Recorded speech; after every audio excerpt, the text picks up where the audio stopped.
Chapitre 2. La révolte du clan des singes. Depuis que le rugissement du roi lion avait résonné à nouveau dans toute la forêt d'Amantia, la paix semblait revenue.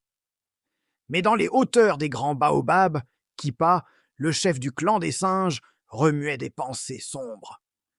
Kippa était rusé, habile et courageux. Il savait sauter d'un arbre à l'autre sans jamais tomber, et ses semblables l'admiraient tant. Pourtant, au fond de lui, brûlait une jalousie. Pourquoi Kanjou, le lion, décide-t-il de tout? Nous, les singes, sommes rapides, inventifs et malins. Nous pourrions diriger aussi bien que lui. Ces mots, chuchotés au début, se transformèrent peu à peu en cris de ralliement. Le clan des singes commença à bouder les assemblées du royaume. Il refusait d'apporter des fruits pour le banquet du roi, se moquait des ordres et faisait un vacarme incessant dans la forêt. C'est alors que, dans l'ombre d'un grand fromager, Calo le corbeau apparut. « Je vois, Kippa, que ton cœur est lourd, lança-t-il d'une voix douce.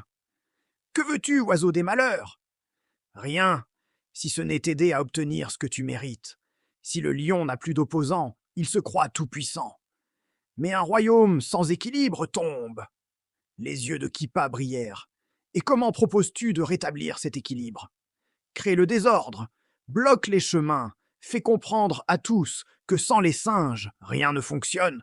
Tu verras, le roi te suppliera. » Séduit, Kippa accepta.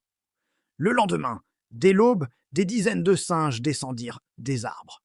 Ils barrèrent les tiges et les sentiers, lancèrent des noix sur les buffles, secouèrent les branches pour effrayer les oiseaux, et ricanèrent. « Plus personne ne passera sans notre autorisation. » Les antilopes furent bloquées sur les plaines, les éléphants ne purent-ils plus rejoindre la rivière, et la forêt sombra dans le désordre.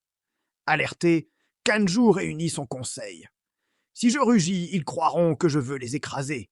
Si je me tais, la peur gagnera. Que faire ?»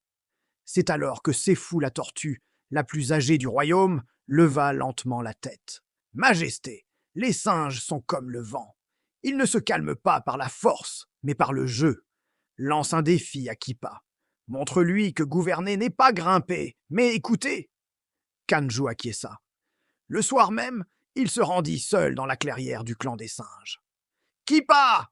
s'écria-t-il. « Si tu penses pouvoir diriger la forêt mieux que moi, prouve-le !» Les singes se turent, surpris. « Je te propose 3 épreuves. Si tu gagnes, je t'offre une place au conseil royal. » Kippa accepta avec enthousiasme. Première épreuve, la sagesse. Séfou la tortue posa une question. Qu'est-ce qui nourrit tous les êtres, mais ne se mange pas? Kippa répondit aussitôt. Le vent. Séfou sourit. Non, c'est la lumière. Sans elle, rien ne pousse. Deuxième épreuve, la force. Il devait en soulever une lourde pierre. Kippa tenta d'abord seul, puis avec 10 singes.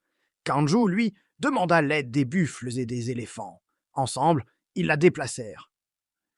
Gouverner, dit le lion, c'est soulever avec les autres. Troisième épreuve, le cœur. Il fallait traverser la rivière en sauvant un petit oisillon tombé à l'eau. Kippa hésita, effrayé par le courant. Kanjou plongea sans réfléchir et ramena l'oisillon entre ses crocs. Les singes, émus, applaudirent. Kippa baissa la tête. « Tu m'as vaincu, roi Kanjou. J'ai voulu prouver ma valeur, mais j'ai oublié ce qu'est un vrai chef. » Kanjou posa sa patte sur son épaule. « Ta ruse et ton courage sont précieux. Si tu acceptes de les mettre au service de la forêt, une place t'attend auprès de moi. » Depuis ce jour, les singes devinrent les messagers du royaume. Ils parcouraient les arbres pour transmettre les décisions royales et veiller à la paix. Et Calo, depuis son perchoir, observait la scène d'un œil mauvais.